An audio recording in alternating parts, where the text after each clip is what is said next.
ሰላም ተማሪዎች እንደምናችሁ እኔ ደህና ነኝ እግዚአብሔር ይመስገን። ከዚህ በፊት ስለ ሎጂክ ፍሬሽማን ሎጂክ ቻፕተር ዋንን በፓርት ዋን በ40 ደቂቃ ጨርሰናል።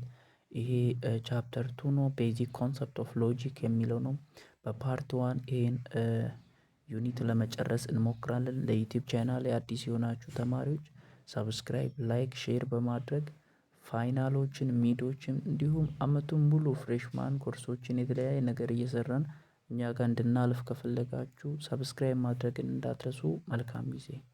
ይህን ዩኒት በምንጨርስበት ጊዜ የምናሳካቸው አላማዎች አሉ። ምክንያቱም ሎጂክ ዋናነት ስለ አርጊውመንት የሚያጠና ነው ወይም ስለ ክርክር የሚያጠና ነው። ሰው ይህን ዩኒት በምንጨርስበት ጊዜ ሰክሰስፉል ስናደርግ ማወቅ የሚገባን ዋናነት የመጀመሪያው ሎጂክ ማለት ምን ማለት ነው የሚለውን እንረዳለን።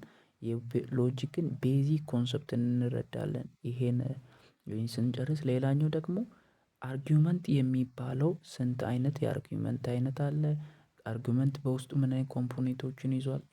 የአርጊውመንት ደግሞ ሚኒንግ ምንድነው የሚልና አርጊውመንት ከነን አርጊውመንት ወይም አንድ አርጊውመንትን ክርክርን ምክንያታዊ የሆነ ክርክርን ምክንያታዊ ካልሆነ ክርክር መለየት የምንችላቸውን ቴክኒኮችን እንዴት አድርገን ሪኮግናይዝ እናደርጋለን አንድ አርጊውመንት ካልሆነ ስቴትመንት የሚለውን እንረዳለን።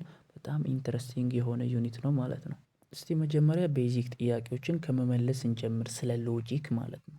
እና ምንድነው ሎጂክ ወይም ሎጂክ መማራችን ምንድነው ጥቅሙ የሚለውን ስንጀምር ሎጂክ መጀመሪያ ስለ ምክንያትና ስለ ክርክር የሚያጠና ነው። ስለ ሪዝኒንግ ኤንድ አርጊውመንቴሽን የሚያጠና ነው። እና ሎጂክ ከዚህ በፊት እንዳየናችሁ ቻፕተር 1 ላይ ፍልስፍና ስለ ፊሎሶፊ ተምረን ፊሎሶፊ 4 ብራንቾች አሉት ብለናል። ከአራቱ ብራንቾች የመጀመሪያው ምን ነበረ? ሜታፊዚክስ ነበር አይደል? የመጀመሪያው ሜታፊዚክስ ነበር። ሜታፊዚክስ ራሱ በውስጡ 4 ነገሮችን እንደያዘ አይተን ነበር። ኮስሞሎጂን እንደያዘ፣ ቲዮሎጂን እንደያዘ፣ አንትሮፖሎጂን እንደያዘና ሌላኛው ምን ነበር? ኦንቶሎጂ የምንለውን አራቱንም ነገር እንደያዘ አይተናል። ከዛ ስለ ኢምፔሪያሊዝም የሚባለው ኢምፔሮሎጂ ያ ኤክስፖር ምንድነው? አዎ አራተኛው ምን ነበር? ኤፒስቶሞሎጂ ነበረ ማለት ነው። ከዛ ይሄው እነዚህ አራቱም የምንድናቸው? ዩኒት 1 ላይ አይተናል። የፍልስፍና ብራንቾች ናቸው። ሜታፊዚክስ አለ፣ ኤፒስቶሞሎጂ አለ፣ አክሲዮሎጂ አለ፣ ሎጂክ አለ። ይሄ ሜታፊዚክስ በውስጡ 4 ነገሮችን እንደሚይዝ አይተናል። ይሄ ኤፒስቶሞሎጂ የሚባሉት ደግሞ የተለያዩ ሶርሶች እንዳሉት ኢምፔሪያሊዝም፣ ኢንቱዥን እየተባለ ሪቨሌሽን እየተባለ አውቶሪቲ እየተባለ የተለያዩ ምንጮች እንዳሉት አይተናል። አክሲዮሎጂን ደግሞ በሁለት ከፍለን ነበረ። ኢቲክስ እያለን ሜታ ኢቲክስ እያለን ከዛ ኤዚያቲክስ እያለን ከፍለናቸዋል። አሁን ሎጂክ የሚባለው አራተኛው አያችሁ የፊሎሶፊ ብራንች ነው ማለት ነው። ስለዚህ ስለ ፊሎሶፊ ብራንች የሆነው ይሄ ስለ አርጊውመንት እና ስለ ሪዝኒንግ የሚያጠናው ነው የምናየው ማለት ነው። ኮንሰፕቱን እንድትይዙ ነው። ስለዚህ ወደ ጥያቄያችን ስንመጣ ሎጂክ ስለምንድነው የሚያጠናው? ስለ ምክንያታዊነት ስለምንናገራቸው ንግግሮች ይሁን ክርክሮች፣ አርጉሜንቶች፣ የተለያዩ ክርክሮች በዘዴ በሎጂክ ወይ የተዋቀሩ ክርክሮች አርጊውመንት ይባላሉ። ስለነሱ በቂ የሆነ ምክንያትን እንዴት ማቅረብ እንዳለብን የሚያስተምረን ነው ሎጂክ የሚባለው። እና ሎጂክ የሚባለው ሌላኛው ደግሞ ቫሊድ የሆነ ተቀባይነት ያለው ውሳኔዎችን እንድንወስንና የኛ ኮንክሉዥን ሁል ጊዜ የምንሰጣቸው ድምዳሜዎች የምንሰጣቸው የመጨረሻዎቹ ውሳኔዎቻችን በመረጃ ላይና በማስረጃ በሬጉሌሽን በሩል ላይ የተመሰረተ እንዲሆን የሚያስችለን ትምህርት ነው ማለት ነው። ስለዚህ ሎጂክ የሚለውን ከመጣበት ቃሉ ስንጀምር ሎጂክ ከግሪክ የመጣ ቃል ነው። ሎጎስ ከሚለው ነው። ምን ማለት ነው? ዲስኮርስ ኦር ሪዝን ኦር ሩል ማለት ነው። ሎጂክ ወይም ሎጎስ የሚለው የግሪኩ ቃል ምክንያታዊነት፣ ምክንያትን የሚሰጥ ህግ፣ ስርዓት ወይም አመክንዮአዊነት ምክንያታዊነትን የሚለውን የሚያሳይ ነው ማለት ነው። ሎጎስ የሚለው የግሪኩ ቃል ይሄ ደግሞ ዋና ሀሳቡ ሳይንስ ነው። ሎጂክ የሚባለው የምን ሳይንስ ነው? የተለያዩ ክርክሮችን አርጉመንቶችን ኢቫሉዌት የምናደርግበት የምንተነትንበት በታትነን እውነት ነው ይሄ ክርክር ወይስ ውሸት ነው የሚለውን የምናይበት ነው። እና ሌላኛው ዘዴ ነው። የምን ዘዴ ነው? ምክንያትን ማቅረብ የምንችልበት ዘዴ ነው። ሌላኛው ደግሞ ፕሪንሲፕል ነው። የምን ፕሪንሲፕል ነው? ትክክለኛ የሆነ ምክንያትን እንዴት ማቅረብ እንችላለን የሚለውን ፕሪንሲፕል የሚያስተምረን ሳይንስ ነው ማለት ነው። ክርክራችንን በመረጃና በማስረጃ ላይ ጥግ ደንዶች ሆነን ትክክለኛ ኮሬክት የሆነ ሪዝንን እያቀረብን መከራከር እንድንችል የሚያስችለንን ፕሪንሲፕልና ሜተድ የሚያስተምረን ነው ማለት ነው። እሱ ብቻ ሳይሆን እንደገና ሜተድም ፕሪንሲፕልም ነው። ይሄ ሜተድንና ፕሪንሲፕልን የምናሳድግበት ሳይንስ ነው። ለየትኛውም ለምንና ለምንድነው ታዲያ ፕሪንሲፕልና ሜተድን የምናሳድገው? ኢቫሉዌት ለመተንተን ምንን አርጊውመንትን ክርክሮችን ለመተንተን ምክንያታዊ በሆነ መንገድ ክርክሮችን ማቅረብ እንድችል የቀረቡ ክርክሮችን ደግሞ መተንተን እንድችል መንገዶችንና ፕሪንሲፕሎችን የሚያሳየን ነው። እና ፊሎሶፊ እንደ ፕራይመርሊ እንደ መጀመሪያ መሳሪያ ይጠቀማል ፍልስፍና ይሄን ሎጂክን ምን ለማድረግ የተለያዩ ሀሳቦችን ኮዲፋይ ለማድረግ እሱ ብቻ ሳይሆን አርጊውመንት ክርክሮችን ፎርም ለማድረግ ጀነራል የሆነ አጠቃላይ የሆነ ስርዓትንና ፕሪንሲፕልን ለመስጠት ስለ ዩኒቨርስ ስለ ቲዮሪ ስለተለያየ ነገር ሊሰጡ ይችላሉ ፊሎሶፊዎች። ስለዚህ አርጊውመንትን ፎርም ለማድረግ ይጠቀማሉ። ጀነራል ፕሪንሲፕልን ፎርም ለማድረግ የተለያዩ ኢረሮችን ለማስወገድ እና እንዲሁም የተለያዩ ዘዴዎችን ለማዋቀር ሲሉ ፊሎሶፈሮች ወይም ፍልስፍናን የሚከተሉ ሳይንቲስቶች ይሄን ሎጂክን እንደ ቱል ይጠቀማሉ እንደ መሳሪያ ይጠቀማሉ እነዚህን ነገሮችን ለማሟላት ማለት ነው። እሺ እስካሁን እንግዲህ ምን እያለን ነበረ? ሎጂክ የሚባለው ስለ አርጊውመንት ያጠናል ብለናል። ግን ቆይ አርጊውመንት ምን ማለት ነው የሚለውን እንይ። አርጊውመንት ምን ማለት ነው? ስቴትመንት ምን ማለት ነው? ፕሪሚሲስ ምን ማለት ነው? ኮንክሉዥን ምን ማለት ነው የሚለውን ነው የምንመለከተው። ይኸውላችሁ በቀላሉ እንዲገባችሁ አሁኑኑ እዚህ ጋር ነግሬያችሁ ከታች እጨምርላችኋለሁ። አርጊውመንት ማለት ሌላ ምንም ነገር ሳይሆን አረፍተ ነገሮች ስብስብ ማለት ነው። ስቴትመንት ማለት ደግሞ ራሱ አረፍተ ነገር ነው። ስለዚህ አርጊውመንት ማለት ምን ማለት ነው? የስቴትመንቶች ስብስብ ማለት ነው። ይሄ ስቴትመንት የሚባለው ግን የተለያዩ ስቴትመንቶች አሉ አይደለ? ጥያቄያዊ አረፍተ ነገር አለ አይደለ? ትእዛዛዊ አረፍተ ነገር አለ አይደለ? ይሄ ግን ስቴትመንት ምን አይነት አረፍተ ነገር ነው? ገላጭ አረፍተ ነገር ነው። ለምሳሌ አበበ ዳቦ በላ ብንል የድሮ ምሳሌያችን ማለት ነው የልጅነታችን አበበ ዳቦ በላ ነው በሶ ጠጣ ነው ብቻ አበበ በሶ ጠጣ ምናምን ካልን ይሄ አበበ በሶ ጠጣ ካልን ጥያቄያዊ ነው። አበበ በሶ ጠጣ ስንል ትእዛዛዊ ነው። አበበ በሶ ጠጣ ካልን ግን ገላጭ ነው። ሶ ስቴትመንት የምንለው ገላጭ የሆኑ አረፍተ ነገሮች በሙሉ ስቴትመንቶች ይባላሉ።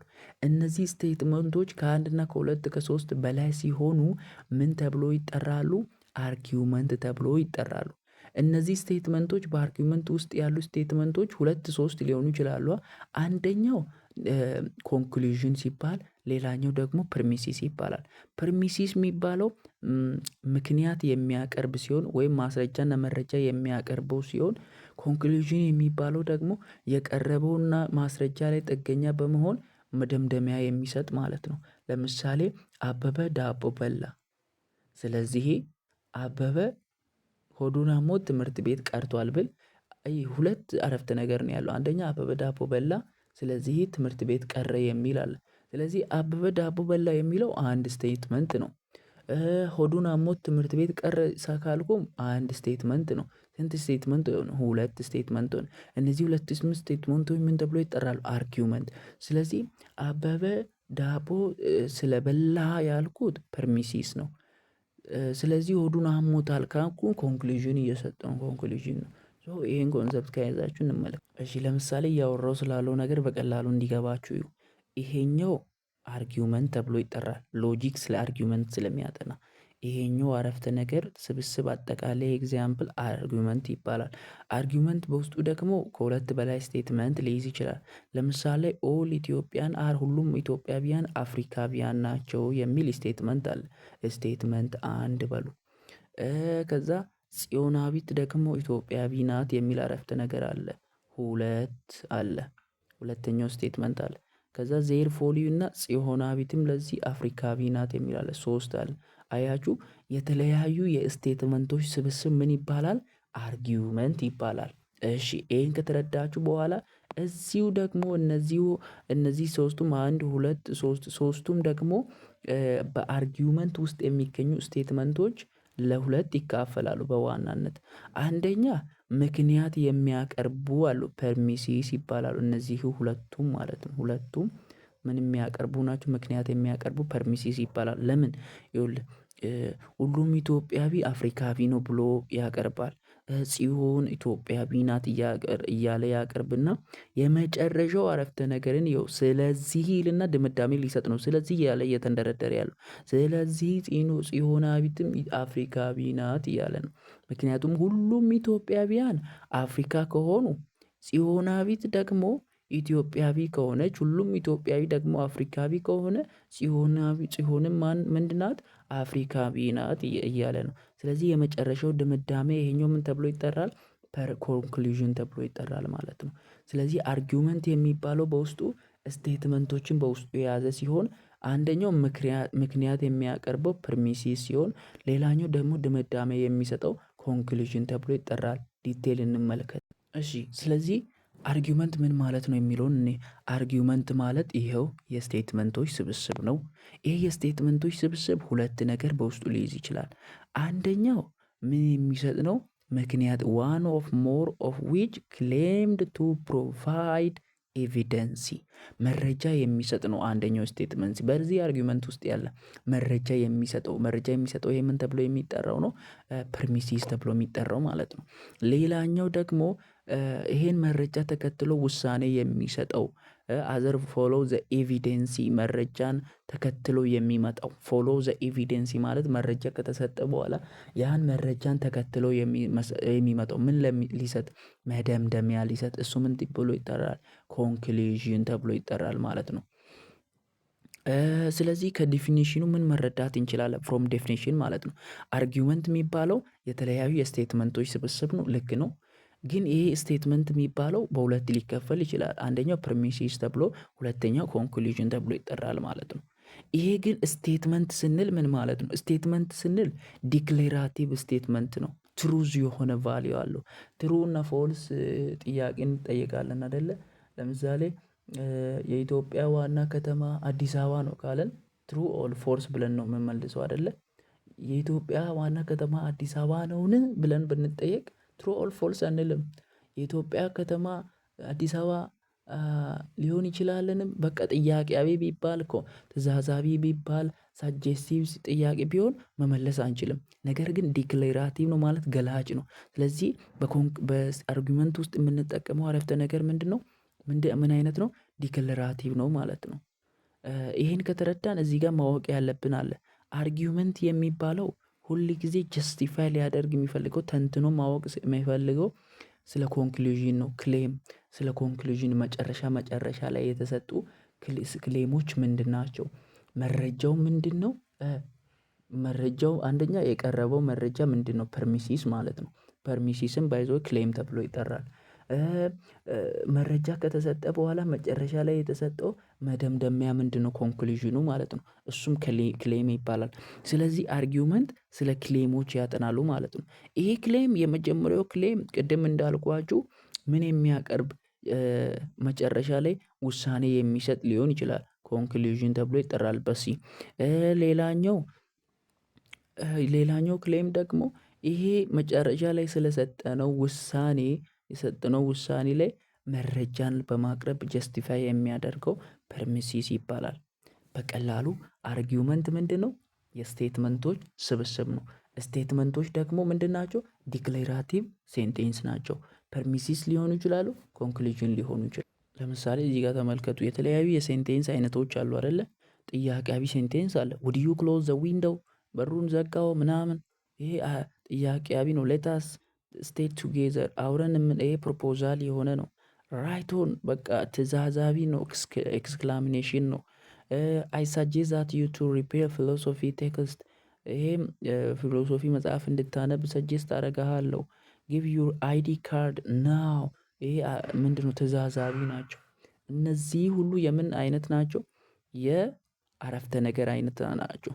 ስቴትመንት ናቸው። ሴንተንስ ናቸው። ስቴትመንት ነው የሚባለው ሴንተንስ ምን አይነት ነው? ዲክሌራቲቭ ነው ማለት ነው። ከነዚህ ውጪ የሆነ ስለዚህ ሚድ ፈተና ላይ ተፈትነናል እኛ የሆነ አረፍተ ነገር ይጽፍና ወይ ጥያቄያዊ ሊሆን ይችላል፣ ፕሮፖዛል ሊሆን ይችላል፣ ኤክስክላሜሽን የሚሰጥ ሰጀሽናል ኮማንድመንት ሊሆን ይችላል እና እዛ ውስጥ ላይ ስቴትመንት የትኛው ነው ብሎ ይጠይቃችኋል ማለት ነው። ስለዚህ ስቴትመንት ዲክሌራቲቭ ሴንቴንስ ነው እንጂ ኮስችናል፣ ፕሮፖዝናል፣ ኤክስክላሜሽናል፣ ሰጀሽናል እና ኮማንድመንት ታይፕስ ኦፍ ስቴት ሴንቴንስ አይደለም ማለት ነው። ይሄን ማወቅ አለባችሁ። እዚህ ጋር የተለያዩ ምሳሌዎች አሉ ማየት ትችላላችሁ። ለምሳሌ ጥቂት አፍሪካውያን ይላል ጥቁር ብላክ ናቸው። ጥቂቶቹ ብዙ ሳይሆን ጥቂቶቹ አፍሪካውያን ብላኮች ናቸው። ዘላለም ደግሞ አፍሪካዊ ነው። ስለዚህ ዘላለም ምንድነው? ጥቁር ነው ሊል ነው። ጥቂት ሰዎች ጥቁር ነው፣ ጥቂት አፍሪካውያን ጥቁሮች ናቸው። ዘላለም አፍሪካዊ ነው። ስለዚህ ዘላለምም ጥቁር ነው ሊል ነው። ስለዚህ አሁን እዚህ ጋር ማወቅ ያለብን ምንድነው? አርጊውመንት ነው ይሄ። ይሄኛው የመጀመሪያው ፐርሚሲስ ነው። ፐርሚሲስ ነው፣ ምክንያት እያቀረበ ነው። ሳም አፍሪካ ብላክ እያለ ዘላለም ኢዝ አፍሪካ የሚለውም እሱም ፐርሚሲስ ነው። ፐርሚሲስ ነው፣ ምክንያት የሚያቀርብ ሴንቴንስ ማለት ነው። ዜርፎር ብሎ ይሄው ኮንክሉዥን ሊሰጥ እየተንደረደረ ነው። ይሄኛው የመጨረሻው ምንድነው? ኮንክሉዥን ነው ማለት ነው። አያችሁ፣ አርጊውመንት ኮንክሉዥንም ሊሆን ይችላል። አርጊውመንት ፐርሚሲስም ሊሆን ይችላል። በውስጡ ግን ኮንክሉዥንም ፐርሚሲስም ከያዘ አርጊውመንት ይባላል። ስለዚህኛው አርጊውመንት የሚያጠና ደግሞ ሎጂክ ይባላል ማለት ነው። እዚህ ጋር ተጨማሪ ተመልከቱ። ሁሉም ወንጀሎች ይላል ህግን መጣስ ነው ይላል። መስረቅ ደግሞ ወንጀል ነው ይላል። ስለዚህ መስረቅ ማለት ህግን መጣስ ነው ይላል። ይሄኛው እውነት ነው ወይ አባባሉ ውሸት ነው ወይ አባባሉ ወደፊት የምናየው ነው፣ ጥልቀት ነው። አሁን ግን አርጊውመንት የሚባለው ምንድነው የሚለውን ማወቅ ነው ከእናንተ የሚጠበቀው። ይኸው የመጀመሪያው ፐርሚሲስ፣ ይኸው ሁለተኛው ፐርሚሲስ፣ ይኸው ሶስተኛው የመጨረሻው ድምዳሜ ኮንክሉዥን ይባላል። አንድ ኮንክሉዥን እና ሁለት ፐርሚሲስ ነው የያዘው ማለት ነው። ምናልባት ሌላ ጊዜ 10 ፐርሚሲስም ይዞ አንድ ኮንክሉዥን ሊይዝ ይችላል። ብቻ አንድ ኮንክሉዥን ለመስጠት ብዙ ድርድር የሚያደርግ ነው። ስለዚህኛው ክርክር፣ ስለዚህኛው ነገር የሚያጠናልን ነው ሎጂክ። እሺ እስካሁን ስለ ሎጂክ አይተናል። ሎጂክ ስለ አርጊውመንት የሚያጠና ነው። አርጊውመንት በውስጡ ፐርሚሲስ እና ኮንክሉዥን የምንላቸውን ስቴትመንቶችን ይይዛሉ ብለናል። አሁን ደግሞ ሎጂክ ስለ አርጊውመንት የሚተነትን ነው፣ ኢቫሉዌት የሚያደርግ ነው። ስለምን? ስለ አርጊውመንት አለን። አርጊውመንት የሚባለውን ለመተንተን ግን ፐርሚሲስ እና ኮንክሉዥን የሚባለው በአንድ አርጊውመንት ውስጥ ለይቶ ማወቅ የመጀመሪያ ጉዳይ ነው። ስለዚህ እንዴት ፐርሚሲስንና እንዴት ፐርሚሲስንና እንዴት ኮንክሉዥንን መለየት እንችላለን የሚለውን የምናየው። መለየት የምንችላቸው ሁለት ዌዎች አሉ። የመጀመሪያው ዌው ምን ይባላል? ሉኪንግ ኢንዲኬተር ወርድ ይባላል። ሉኪንግ ኢንዲኬተር ወርድ ማለት ቅድም ከላይ እየተመለከትን እንደመጣነው ዜርፎር የሚባሉ አለ፣ ቢኮዝ የሚባሉ አለ አይደለ?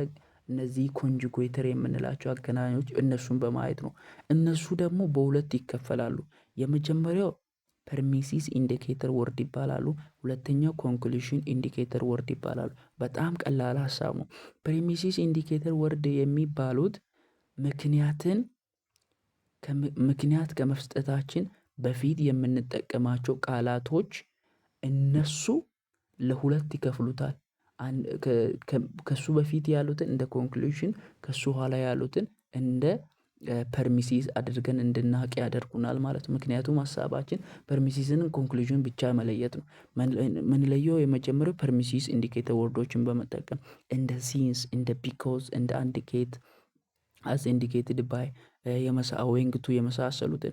ኮንክሉዥን ኢንዲኬተር ወርድ የሚባሉ ሁለተኞቹ ናቸው። እንደ ዜርፎር ያሉትን እንደ ሄንስ፣ እንደ ሶ፣ እንደ ዌሬቨር፣ እንደ አኮርዲንግ የመሳሰሉት ናቸው። ለምሳሌ ልንገራችሁ። ለምሳሌ በሁለት ነው አይደል? በሁለት መንገድ ነው የምንለየው ብለናል። አንደኛው ኢንዲኬተር ወርድ ነው። ሁለተኛው ፐርሚሲስ ወርዶችን በመጠቀም እነሱን በማወቅ ፐርሚሲስ የትኛው ነው፣ ኮንክሉዥን ለየትኛው ነው የሚለው መለየት እንችላለን። ለምሳሌ ይሄን ኤግዛምፕል ተመልከቱ። ሴቶች አጥቢ ናቸው አሉ እና ዘነበች። ሴቶች ማለት አጥቢ ናቸው እና ዘነበች ሴት ናት። ስለዚህ ዘነበች አጥቢ ናት እያለ ነው አረፍተ ነገሩ። አሁን እዚህ ጋር ፐርሚሲስ የትኛው ነው ኮንክሉዥን የትኛው ነው የሚለውን መለየት እንችላለን። በምን በኢንዲኬተር ወርድ። ኢንዲኬተር ወርድ የቱ ጋር ነው ያለው? ይኸው ዜርፎር የሚለው ኢንዲኬተር ወርድ ነው። ይሄ ኢንዲኬተር ወርድ ግን ኮንክሉዥን ኢንዲኬተር ወርድ ነው ወይስ ፐርሚሲስ ኢንዲኬተር ወርድ ነው የሚለው ማወቅ አለብን። አሁን ዜርፎር ካለ በኋላ ከኢንዲኬተሩ ወርድ በኋላ ቀጥሎ የሰጠው አረፍተ ነገር ምንድን ነው? ዘነበች ይዝማማል ብሎ ድምዳሜ ነው የሰጠው። ዘነበች ማለት አጥቢ ናት ብሎ ድምዳሜ ነው የሰጠው። ሶ ከኮንክሉዥን በፊት የሚመጣው ቃል ምን ተብሎ ይጠራል ማለት ነው? ኮንክሉዥን ኢንዲኬተር ወርድ ይባላል። ስለዚህ ይሄኛውም ፓርት ምንድነው ብለን እንጠራለን? ኮንክሉዥን ነው ብለን ጠራን ማለት ነው። ይሄም ፓርት ደግሞ ይሄ ሁለቱም ፓርቶች ምንድን ናቸው? ፐርሚሲስ ናቸው ማለት ነው። ስለዚህ ኮንክሉዥን ኢንዲኬተር ወርዶችንም በማወቅ ፐርሚሲሱ ይሄ እንደሆነ ኮንክሉዥኑ ደግሞ ይሄ እንደሆነ መለየት ይቻላል። ይሄን እንድንለይ ያደረገን የትኛው ነው? ይሄኛው ነው። ከዚህ ቀጥሎ ወደዚህ ያለው ኮንክሉዥንን ከዚህ ቀጥሎ ወደዚህ ያለው ምን ሆነ? ፐርሚሲስ ሆነ ማለት ነው። ሌላኛው ይሄ ደግሞ በምንድነው? ይሄው በኢንዲኬተር ወርድ ነው የለየ ነው ማለት በኮንክሉዥን ኢንዲኬተር ወርድ ነው። በፐርሚሲስ ምንለየው አለ። በፐርሚሲስ ነው የምንለየው ማለት ይሄው እዚች ጋር ከኮንክሉዥን ከዚህኛው ቀጥሎ የመጣው ኮንክሉዥን ነው። በጣም ተረዱ። ከዚህኛው ከዜርፎር ቀጥሎ የመጣው ምንድነው? ኮንክሉዥን ነው። ስለዚህ ምን አለን? ኮንክሉዥን ኢንዲኬተር ወርድ ነው አለን። አሁን ደግሞ በሁለተኛው አረፍተ ነገር ላይ ተመልከቱ። በሁለተኛው አረፍተ ነገር ላይ ቢኮዝ የሚል ኢንዲኬተር ወርድ አለ። ቢኮዝ ከሚለው ኢንዲኬተር ወርድ ቀጥሎ የመጣው ምንድነው? ኮንክሉዥን ሳይሆን ምክንያትን ማቅረብ ነው የመጣው። ስለዚህ ይሄኛው ቢኮዝ የሚለው ምንድነው? ፐርሚሲስ ኢንዲኬተር ወርድ ነው የሚባለው። ለምሳሌ በፈተና ውስጥ ይላል አረፍተ ነገሩ መስረቅን ማቆም አለባችሁ፣ ምክንያቱም ፈተና ላይ መስረቅ በዩኒቨርሲቲ ዘንድ ያስቀጣል ይላል ምሳሌ። ስለዚህ አሁን ቢኮዝ ካለ በኋላ ቺቲንግ ኦን ኤግዛም ፓኒሼብል ባይ ዘ ሴኔት ሌጅስሌሽን ኦፍ ዘ ዩኒቨርሲቲ በዩኒቨርሲቲው ዋና እንትን በሌጅስሌሽን የሚያስቀጣ ነው ያለ። ሶ ቢኮዝ ካለ በኋላ ኮንክሉዥን ሳይሆን የሰጠው ቢኮዝ ካለ በኋላ ምክንያት ነው የሰጠው። ስለዚህ ይሄኛው ምን ተብሎ ይጠራል? ፐርሚሲስ ኢንዲኬተር ወርድ። ቢኮዝ ልክ ቢኮዝን ከተጠቀመ በኋላ ምክንያት ነው ያቀረበው እንጂ ኮንክሉዥን አይደለም ያቀረበው። ስለዚህ ኮንክሉዥን ኢንዲኬተር ወርዶችን በመጠቀም ወይም ፐርሚሲስ ኢንዲኬተር ወርዶችን በመጠቀም አንድ አርጊመንት ውስጥ ያሉትን ፐርሚሲሶችንና ኮንክሉዥኖችን መለየት እንችላለን ማለት ነው። ስለዚህ ኮንክሉዥንና ፐርሚሲስን ለይቶ መቻላችን ዋና የሎጂክ ሄርት ቢት ነው ማለት ነው። ሁለተኛው ደግሞ ምንን ሎጂክ እንግዲህ ስለ አርጊመንት ያጠናል ብለናል። አርጊመንትን ኢቫሉዌት ያደርጋል፣ ይተነትናል። ፐርሚሲሳቸውን ኮንክሉዥኑን እየለየ ደግሞ በፐርሚሲስና በኮንክሉዥን መካከል ምን አይነት ግንኙነት እንዳለ እያየ የሚተነትን ነው ካለን፣ ስለዚህ ሁለተኛው ፐርሚሲስን ከኮንክሉዥን መለየት የምንችለው የመጀመሪያው ኢንዲኬተር ወርዶችን እየተጠቀምን ነው ብለናል። እነዚህን ኢንዲኬተር ወርዶችን በሁለት ከፈልን። ፐርሚሲስ ኢንዲኬተር ወርድ እና ኮንክሉዥን ኢንዲኬተር ወርድ አለን። ሁለተኛው ደግሞ ኢንተርፌርሻል ክሌም የሚባለው ነው። ኢንተርፌርሻል ክሌም ማለት ምን ማለት ነው? በአንድ አርጊመንት ውስጥ ላይ እነ ዜርፎር እንደ ቢኮዝ የተመለከትናቸው ኢንዲኬተር ወርዶች አሉ። እነሱ ሳይኖሩ በሚቀሩበት ጊዜ እንዴት መለየት እንችላለን የሚለውን የምናውቅበት መንገድ ኢንተርፌርሻል ክሌም ይባላል። ሶ ይሄ ኢንተርፌርሻል ክሌም ሪዝኒንግ ፕሮሰስ ኤክስፕሬስድ ባይ አርጊመንት ዊች ኤግዚስት ቢትዊን ፐርሚሲስ ኤንድ ኮንክሉዥን ኦፍ አርጊመንት በምክንያትና በኮንክሉዥኑ ላይ ወይ በድምዳሜው ላይ ስላለው ግንኙነት የሚያጠና ነው። ለምሳሌ ትንሽዬ በቂ ያልሆነ ምክንያት አቅርበ በቂ ያልሆነ ምክንያት ለምሳሌ አንዳንድ ሰዎች መጥፎ ናቸው ብለ አየለ ሰው ነው ስለዚህ አየለም መጥፎ ነው ብትል እዚህ አየለ መጥፎ ነው ባልከውና ከላይ ባቀረብከው ነገር መካከል በጣም የተጣበቀ ግንኙነት የለም። ምክንያቱም ሁሉም ሰው መጥፎ ነው ስለዚህ አበበም መጥፎ ነው ብትል ጥሩ ይሆን ነበር። አንዳንድ ሰዎች መጥፎ ናቸው ብለህ አበበ ስለዚህ ሰው ነው ብለህ ሰው ስለሆነ አበበም መጥፎ ነው ማለት አይችልም።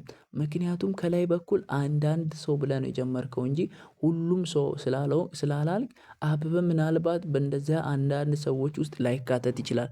አያችሁ ከላይ በምናቀርበው ምክንያትና ከታች በምንሰጠው ኮንክሉዥን ውስጥ ላይ የተጣበቀ ግንኙነት አለው ወይስ የለውም የሚለውን በሪዝኒንግ ፕሮሰስ ምክንያታዊነትን በዛ ምክንያትና በዛ ኮንክሉዥን መካከል ያለውን ግንኙነትን በጣም መለየት የምንችልበት ወይ ምንና ምንን ፕሪሚሲስና ኮንክሉዥን መለየት የምንችልበት ወይ ነው ይሄ ኢንተርፈርሻል ክሌም የሚባለው ማለት ነው።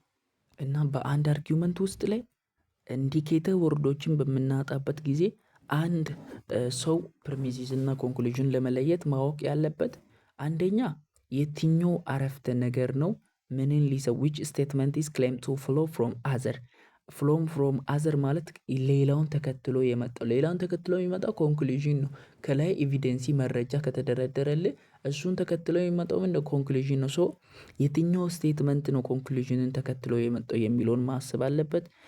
ሌላኛው ደግሞ ጸሐፊው ራሱ ምንን ፕሩቭ ለማድረግ ለምን ኮንክሉዥን ለመስጠት እየተጋ ነው እየለፋ ነው የሚለውን ማወቅ አለብን። ኢንዲኬተር ወርዶችን ካጣ እነዚህን ሀሳቡን መረዳት አለብን። ዋና የፓዜቹ የንባቡ ዋና ቆይ ሀሳቡ ምንድነው የሚለውን እነዚህን ነገሮችን በማሰብ ኢንዲኬተር ወርዶች ባይኖሩ እንኳን ፐርሚሲስ እና ኮንክሉዥንን መለየት እንችላለን ማለት ነው። እሺ ይሄን አረፍተ ነገር ተመልከቱ ይኸውላችሁ አሁን ፐርሚሲስና ኮንክሉዥንን እንዴት መለየት እንችላለን የሚል ነው የኛ ሀሳብ።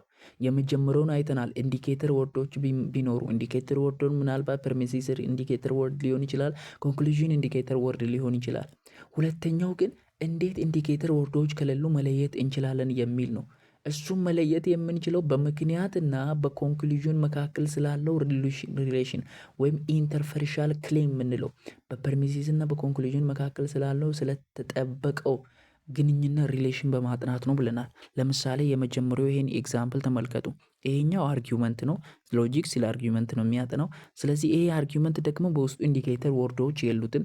ዜርፎር የሚባል ቢኮዝ የሚባል ሲንስ የሚባል ኦቱ የሚባል ምንም ወርድ የለውም። አሁን የእረፍተ ነገር ግን እንዴት መለየት እንችላለን ነው። ኮንክሉዥኑ ምንድነው እዚህ ጋር ፐርሚሲሱ ምንድነው የሚለውን እንዴት መለየት እንችላለን ነው። ሶ በምክንያትና በውሳኔ መካከል ስላለው ግንኙነት በማጥናት ነው መድረስ የምንችለው። ለምሳሌ የኛ ሀገር ይላል our country should increase quality and quantity of the military በቃ ኳሊቲ እና በብዛት ብዙ የሆነና ጥራቱን የጠበቀ የወታደር ኃይል ሀገራችን ማሳደግ አለባት አለ።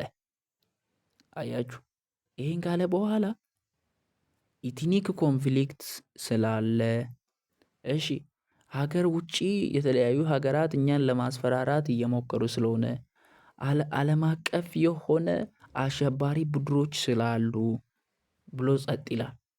አሁን እዚህ ጋር ማወቅ ያለባችሁ ፐርሚሲሶቹ የትኞቹ ይመስላችኋል? ኮንክሉዥኑ የትኛው ይመስላችኋል? ይኸውላችሁ ኢትኒክ ኮንፍሊክት እየጨመረ ስለሆነ ምክንያት እያቀረበ ነው። ዓለም አቀፍ ጦርነቶች ስላሉ ዓለም አቀፍ ምንድነው አይኤስ የሚባሉ የሚባሉ ቴሪቶሪስት ናቸው እነሱ ስላሉ ሀገራችን ምን ማሳደግ አለባት? ሚሊተሪ ፓወር ማሳደግ አለባት። ስለዚህ ይኸውላችሁ ይሄኛው ኮንክሉዥን እንደሆነ በምን መረዳት እንችላለን? ሰውየው እየተናገረ ያለው ሙዱ ምን አይነት ነው? ይኸውላችሁ ሙዱን እስቲ እዩት። ሀገሪቷ ምን ማሳደግ አለባት? ኳሊቲና ኳንቲቲ የሆነ ሚሊተሪ ኃይል ማሳደግ አለባት ስትሉ ለምን የሚል ጥያቄ ይነሳችኋል። ለምን ደው ማሳደግ ያለባት? ከዛ ከታች ያቀርባል። ይኸው ከዚህ ጀምሮ ማለት ከዚህ ጀምሮ ምክንያትን ነው የሚያቀርበው ከዚህ ጀምሮ ማለት ነው። ስለዚህ ምን አወቅን ማለት ነው? በዚህኛው በፐርሚሲስ እና በዚህኛው ኮንክሉዥን መካከል ስላለው ግንኙነት በጣም ከተረዳን በኋላ ኢንተርፌርሻሉ ያለው ግንኙነት የተጣበቀ ከሆነ ኢንተርፌርሻል ክሌም ስትሮንግ ነው። እሱን ወደፊት እንመለከታለን። ሶ ኢንተርፌርሻል ክሌሙን አየን ማለት ነው። በፐርሚሲስ እና በኮንክሉዥን መካከል ስላለው ግንኙነት አይተን መለየት ችለናል ማለት ነው። ስለዚህ እስቲ እንደተረዳችሁና እንዳልተረዳችሁ ለማወቅ ፔጅ 7 ላይ አይዴንቲፋይ አድርጉ እስቲ ፐርሚሲስ የትኛው ነው፣ ኮንክሉዥን የትኛው ነው የሚለውን ኤክሰርሳይዝ አድርጉ። ፔጅ 13 ላይ ምናምን ዴፊኒሽን ተርሞች ያሉ እሱን ስጡ። ፔጅ 13 ላይ ደግሞ ኤክሰርሳይዝ 1.1 ላይ ትሩ ኦር ፎልስ አለ። እሱን እስቲ ተመልከቱ። የሚከብዳችሁ ከሆነ ንገሩኝ፣ እሞክራለሁ። አውረን ፈታ እያለን መስራት እንችላለን። እሺ እስካሁን ስንመለከት የነበረው ሎጂክ ስለ አርጊውመንት ያጠናላለን። አርጊውመንት ደግሞ በውስጡ ፐርሚሲስ እና ኮንክሉዥንን ይይዛላለን። ሶ ፐርሚሲስን እና ኮንክሉዥንን እንዴት መለየት እንችላለን? አይ ኢንዲኬተር ወርዶችን ተጠቅመን ፐርሚሲስ ኢንዲኬተር ወርድ ሊሆን ይችላል፣ ኮንክሉዥን ኢንዲኬተር ወርድ ሊሆን ይችላል። እሱን ተጠቅመን እሺ እሱ ከሌለሳ በአረፍተ ነገር ውስጥ እሱ ከሌለ እንዴት መለየት እንችላለን? ኢንተርፌሬንሻል ክሌሙን አይተን አንድ ሰውዬ ምንን ኮንክሉዥን ለአንድ ነገር ምን መደምደሚያ ሊሰጥ እየገሰገሰ ነው የሚለውን ሙዱን በመረዳት እሱን በዚህ በኢንተርፌሬንሻል ክሌም በአርጊውመንት እና ነው በፐርሚሲስ እና በኮንክሉዥን መካከል ስላለው ሪሌሽን በማጥናት ፐርሚሲስን ከኮንክሉዥን በአርጊውመንት ውስጥ መለየት እንችላለን አለን። አሁን ደግሞ አርጊውመንትን ሲጀመር ከሌላ እንዴት መለየት እንችላለን? ተራ አረፍተ ነገሮች አሉ፣ ዝም ብሎ የተጻፉ ፓሴጆች አሉ። ያ ፓሴጅ ሲጀመር ጅማሬው ራሱ አርጊውመንት ነው ወይስ አይደለም የሚለውን ራሱ እንዴት ማወቅ እንችላለን የሚለውን አሁን የምንመለከተው። ሰው በሶስት መንገድ ነው ማወቅ የሚችለው። የመጀመሪያው ቅድም እንዳልኳችሁ ኢንዲኬተር ወርዶችን በመለየት ማለትም በውስጡ ፐርሚሲስ ኢንዲኬተር ወርድ ይሁን ኮንክሉዥን ኢንዲኬተር ወርድ ይሁን ብቻ እነዛ ካሉ የአረፍተ ነገር ምንድን ነው? አርጊውመንት ነው። አንድ ሁለተኛው ደግሞ ኢንተርፌሬንሻል ክሌሙን በምክንያትና በድምዳሜ ላይ ምን አይነት ግንኙነት አለ? ሶ በኢንተርፌሬንሻል ክሌሞች ወይም ምክንያቱን ተከትለን በሰጠነው ድምዳሜ ኮንክሉዥን ላይ በፐርሚሲስ እና በኮንክሉዥን መካከል ስላለው ሪሌሽን በማጥናት በኢንተርፌሬንሻል ክሌም ይባላል። ስለነሱ ሪሌሽን በማጥናት ማወቅ እንችላለን። ሌላኛው ሶስተኛው ደግሞ ማወቅ ያለብን የአርጊውመንት አይነቶች አሉ። ናውን ታይፒካል ነን አርጊውመንት ፓሴጅ ማለትም አርጊውመንት የማይሆኑ የፓሴጅ አይነቶች አሉ። እነሱን በማወቅ አያችሁ፣ አርጊውመንትን መለየት የምንችለው አርጊውመንት ያልሆኑትን በማወቅ ነው ማለት ነው። ብዙ አርጊውመንት ያልሆኑ ስቴትመንቶች አሉ፣ እናያቸዋለን። ይሄ የመጀመሪያውና የሁለተኛው ያወቅነው ነው። ምክንያቱም ኤግዚስተንስ ኦፍ ኢንዲኬተር ወርዶች ቅድም እንዳልኳችሁ ፐርሚሲስ ኢንዲኬተር ወርድ ሊሆኑ ይችላሉ፣ ኮንክሉዥን ኢንዲኬተር ወርዶች ሊሆኑ ይችላሉ። እነዚያ በውስጡ ካሉ አንደኛ ፐርሚሲስ እና ኮንክሉዥንን መለየት እንችላለን። ሲጀመር ፐርሚሲስ እና ኮንክሉዥንን ለየን ማለት ፐርሚሲስ እና ኮንክሉዥን አለ ማለት ነው። ፐርሚሲስ እና ኮንክሉዥን አለ ማለት ሲጀመር ምን አለ ማለት ነው? አርጊውመንት አለ ማለት ነው። በዚህ መለየት እንችላለን። ኢንተርፌሬንሻል ክሌሙን ኢንተርፌሬንሻል ክሌም ሲጀመር ምንድን ነው? ኢንተርፌሬንሻል ክሌም ማለት በፐርሚሲስ እና በኮንክሉዥን መካከል ስላለው ሪሌሽን የሚያጠና ነው። አንድ ሰውዬ ምን አይነት ለምሳሌ ቅድም አለ አይደለ ኢትዮጵያ ሚሊተሪ ፓወርን ማሳደግ አለባት፣ ምክንያቱም የብሔረሰቦችን ህዝቦች ጦርነት በሀገሪቷ አለ። በውጭ በኩል የተለያዩ ወረራዎች አሉ። ዓለም አቀፋዊ ደግሞ የተለያዩ የአይኤስ የተለያዩ የጦርነት ግሩፖች አሉ፣ አሸባሪ ፓርቲዎች አሉ አለ። ሶ ምክንያት እየደረደረ ነው። አንድ ኮንክሉዥን ሰጣ፣ ኢትዮጵያ ማሳደግ አለባት ሚሊተሪ ፓወር። ከዛ የተለያዩ ምክንያቶችን ደረደረ። ሶ ምክንያትና አንድ ኮንክሉዥን ካለ ኢንተርፌሬንሻል ክሌሙ በምክንያትና በዚህ ኮንክሉዥን መካከል እውነተኛ ትክክለኛ የሆነ ግንኙነት አለ ወይ የሚለውን በማጥናት ይሄ ፓሴጅ አርጊውመንት ነው ወይስ አይደለም የሚለውን ማወቅ እንችላለን። ለምሳሌ ኢትዮጵያ የሚሊተሪ ኃይሏን ማሳደግ አለባት ብሎ ቀጥሎ እንደዚህ ቢል ደሃ ሀገር ስለሆነች ምንም ነገር ስለሌላት ከሌላ ሀገር ገንዘብ ስለምትወስድ እያለ የማይሆን ምክንያት ካቀረበ ያ አርጊውመንት አይደለም። አርጊውመንት ነው ለመባል ኢንተርፌሬንሻል ክሌሙ ስትሮንግ መሆን አለበት። ምን ማለት ነው? በምክንያትና በድምዳሜ ላይ ያለው ግንኙነቱ በጣም የተጣበቀ መሆን አለበት። ኢንተርፌሬንሻል ክሌሙ ቫሊድ ስትሮንግ መሆን አለበት ማለት። ሶስተኛ ደግሞ መለየት የምንችለው ነን አርጊውመንት ያልሆኑ ፓሴጆችን በማወቅ ነው። እስቲ አርጊውመንት ያልሆኑ ፓሴጆችን እንመልከት። ለምሳሌ ነን አርጊውመንት የሆኑ ፓሴጆች ማስጠንቀቂያዎች አርጊውመንት አይደሉም። አሁን አንድ ሰው ማስጠንቀቂያ ቴክ ኬር እያለ የሆነ ነገር ቢናገር አይ ዱ ዲስ ኢፍ ዩ ዱ ዲስ እያለ የሆነ በቃ አንተ ላይ ጥንቃቄ ማለትም ዋርን ቢያደርግ ምን አይደለም እንትን አይደለም ማለት ነው። አድቫይስ ሆኖ ግን በውስጡ ቅጣትን ያካተተ ንግግር ቢያደርግ አርጊመንት አይደለም። ምክር ቢሰጥ ፒስ ኦፍ አድቫይስ ምን አይደለም አርጊመንት አይደለም። እምነቱን ቢናገር አንድ ሰው እኔ እንደዚህ አምናለሁ ይሄ ልክ አይደለም አምናለሁ ቢል ሎጂክ ስለ እምነት አያወራም። በቃ ስለ ምክንያታዊነት ነው የሚያወራው። ሪፖርቶች የሆነ ነገር ሪፖርት ብታደርግ የሆነ ነገርን እሱ እንዳለው ከሆነ እሱ እንደዚህ አለ ብለህ የሆነ ሰው ያለውን መጥተህ ለሆነ ሰው ኢንፎርሜሽን ብትሰጥ ይሄም አይደለም። ኤክስፖዚተሪ ፓሴጆች ስለ አንድ ነገር በቃ አሁን ለምሳሌ ኤክስፖዚተሪ ማለት በቃ ፓራግራፍ ላይ ታስታውታላችሁ። ኤክስፖዚተሪ ፓራግራፍ ማለት ስለ አንድ ነገር ለምሳሌ ስለ ዳይጀስቲቭ ሲስተም የሚያወራ መጀመሪያ ምግብ ትበላለህ፣ ከዛም በኋላ ጮካራ ላይ ይወርዳል። በሃይድሮክሎሪክ አሲድ የተለያዩ ኬሚካል ሪአክሽኖች ዌዘሪንጎች ይካሄዳሉ። ከዛ ወደ ስሞለስት ኢንተስታይን ይገባል። ከዛ ወደ ላርጅ ኢንተስታይን ይገባል። ከዛ ኢንጀስቴሽን ይካሄዳል ምናምን ስለ ፕሮሰሱ የምታወራ ከሆነ ኤክስፖዚተሪ ፓሴጅ ነው። እንደዚህ አይነት አርጊመንት አይደለም ነን አርጊመንት ፓሴጅ ነው የሚባል። ኢሉስትሬሽን የሚባሉ ስለ አንድ ነገር ግልጽ የሆነ ምሳሌዎችን መስጠት ኢሉስትሬት ማድረግ ማለት ነው። በተለይ ለምሳሌ የሆነ ነገርን ስለ ዩኒቨርስ ማስተማር ሲያቅት ዩኒቨርስን የሚወክል ነገር አምጥተህ ስለ ዩኒቨርስ በዛኛው ምሳሌ እየተጠቀምክ መግለጽ ያን ነገር ያ ምን አይደለም አርጊመንት አይደለም። ኤክስፕላኔሽኖችን መስጠት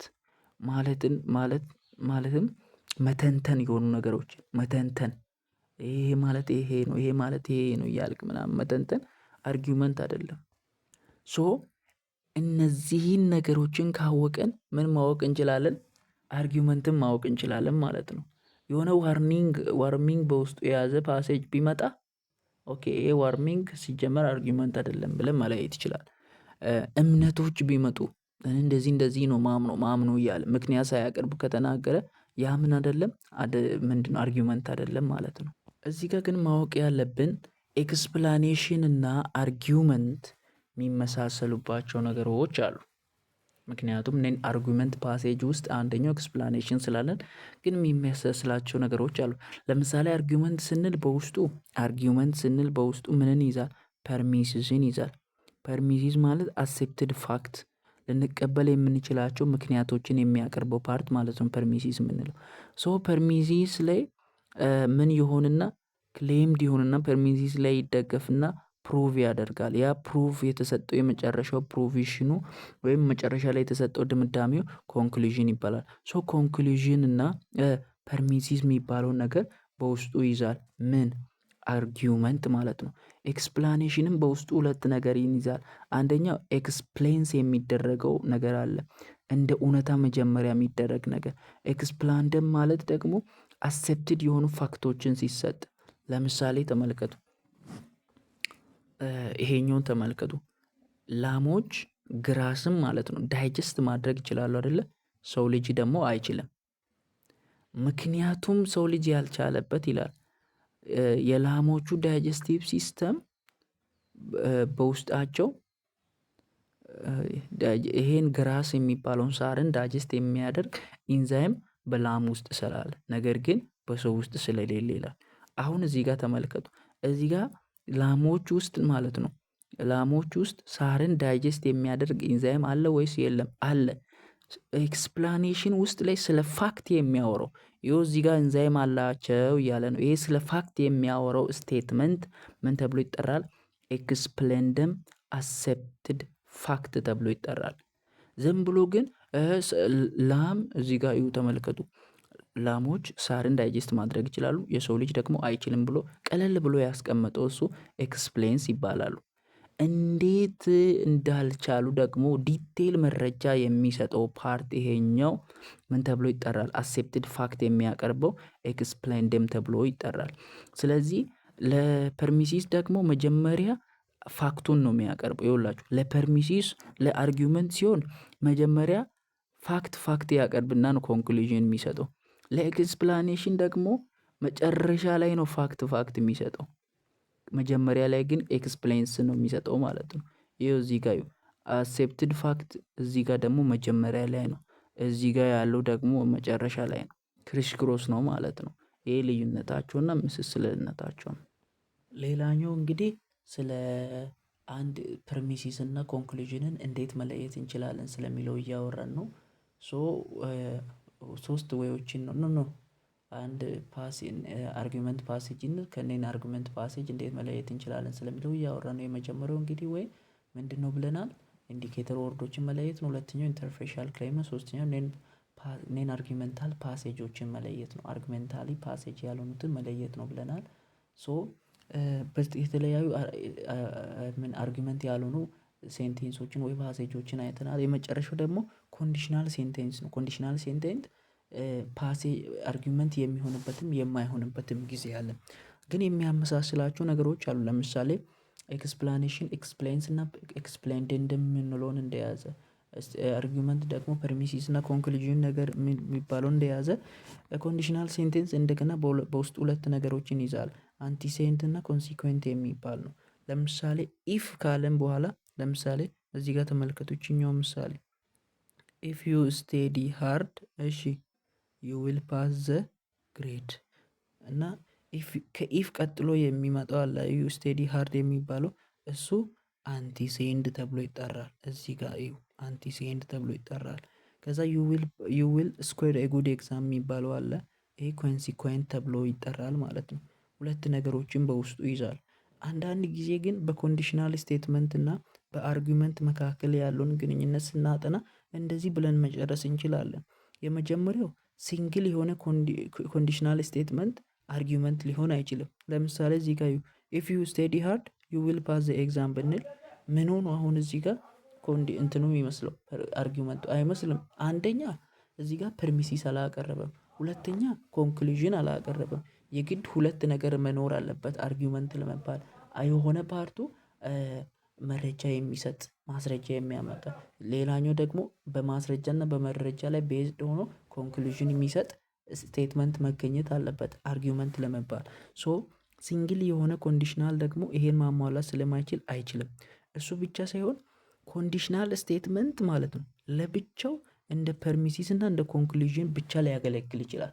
ማለትም ኮንዲሽናል ሴንተንስ አርጊመንት መሆን አይችልም እንጂ ኮንዲሽናል ሴንተንስ ወይ ፐርሚሲስ ብቻ ወይ ኮንክሉዥን ብቻ ሊሆን ይችላል ማለት ነው። ስለዚህ ይሄን ይመስላል ማለት ነው። እዚህ ጋር በኮንዲሽናል ሴንቴንስ ውስጥ ማወቅ ያለብን ወሳኝ የሆኑ ነገሮች አሉ። እሱም ሰፊሽንት ኮንዲሽን እና ኔሴሰሪ ኮንዲሽን ይባላል።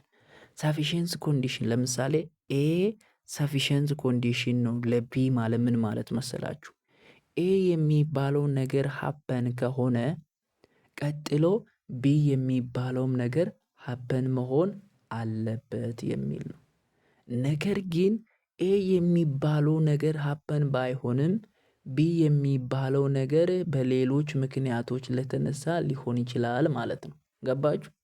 ኤ የሚባለው ነገር ሀፐን ከሆነ የግድ ቢ የሚባለው ነገርም ሀፐን መሆን አለበት።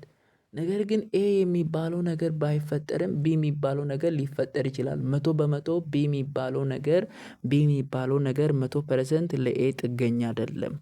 ሌሎች ነገሮች አሉት ለቢ የሚረዳው ማለት ነው። አሁን ኤ ኔሰሰሪ ኮንዲሽን ኦፍ ቢ ማለት ኤ የሚባለው ነገር 100% ለኤ መፈጠር ግዴታ ያስፈልገዋል ማለት ነው። ግዴታ ነው። ኔሰሰሪ ኮንዲሽን ነው። ሳፊሽንት ኮንዲሽን ነው ማለት 100% ላይ ያስፈልገው ይችላል ኤ የሚባለው ለቢ ቢ በሌሎች ነገሮችም ሊፈጠር ይችላል። ኤግዛምፕል ለምሳሌ ምሳሌውን ተመልከቱ። 4 ሳይድ መኖር ይላል። ይሄው 4 ሳይድ መኖር እንደዚህ ነው። 4 ሳይድ መኖር ለስኩዌር መገኘት ስኩዌር የሚባለው ነገር እንዲገኝ 4 ሳይድ መኖር እዚህ ጋር ሰፊሽንት ነው ወይስ ነሰሰሪ ነው? ሰፊሽንት ነው ማለት ምን ማለት ነው? 4 ሳይድ መገኘት ሰፊሽንት ብዬ ከተጠቀምኩ እዚች ጋር ለስኩዌር መገኘት ጠቃሚ ነው። ነገር ግን 4 ሳይድ ባይኖረው ስኩዌር ይገኛል ማለት ነው። ስለዚህ ምንድነው የምጠቀመው? ሰፊሽንትን ነው አይደለም፣ ነሰሰሪን ነው የምጠቀመው። ለምን? የግድ 4 ሳይድ 100% ያስፈልገዋል።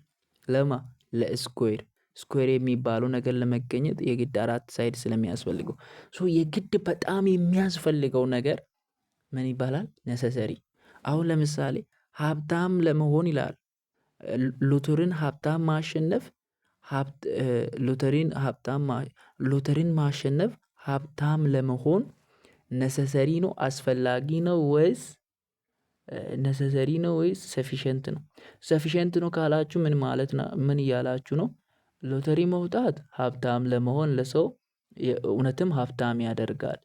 ነገር ግን የሰው ልጅ በሎተሪ ብቻ ሀብታም አይሆንም በሌላ ነገርም ይሆናል ለማለት ምንድነው የምትሉት?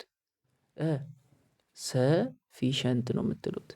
ነገር ግን ኖ ያለ ሎተሪ ሰው ልጅ ሀብታም መሆን አይችልም። የግድ ሎተሪ የሚባለው ለሀብት ወሳኝና ወሳኝ ጉዳይ አማራጭ የሌለ ጉዳይ ነው ካላችሁ ምን እያላችሁ ነው? ነሰሰሪ እያላችሁ ነው። እዚች ጋር ሰፊሸንት ይገባል፣ እዚች ጋር ነሰሰሪ ይገባል ማለት ነው። ይሄን ይመስላል ኮንሰፕቱ። እሺ አይ ቲንክ 45 ደቂቃ ሆኗል። ስለዚህ ይሄኛው ታይፕ ኦፍ አርጊውመንት የምንለው አለ። የአርጊውመንት አይነት ዲዳክቲቭ አርጊውመንት እና ኢንዳክቲቭ አርጊውመንት የሚባለው ነው። ይህም በፓርት 2 በጥቂት ደቂቃ ውስጥ ቢጨርስላችሁ ይሻላል መሰለኝ። ቅድም በፓርት 1 ጨርሳለሁ ብዬ አስቤ ነበረ። በፓርት 1 45 ደቂቃ ነው በዛ መሰለኝ። ስለዚህ በፓርት 2 ላይ እንሰራለን ማለት ነው። ፓርት 2 አሁን እዚሁ ማየት ትችላላችሁ። ሰብስክራይብ አድርጉ፣ ሼር አድርጉ፣ ላይክ አድርጉ። ገባችሁ? በጣም እየጠቀምናችሁ ከሆነ እናንተ ደግሞ ይህን ለእኛ በማድረጋችሁ ምንም አትጎዱም። ፕሊዝ ይህን አድርጉ። መልካም ጊዜ ይሆንላችሁ።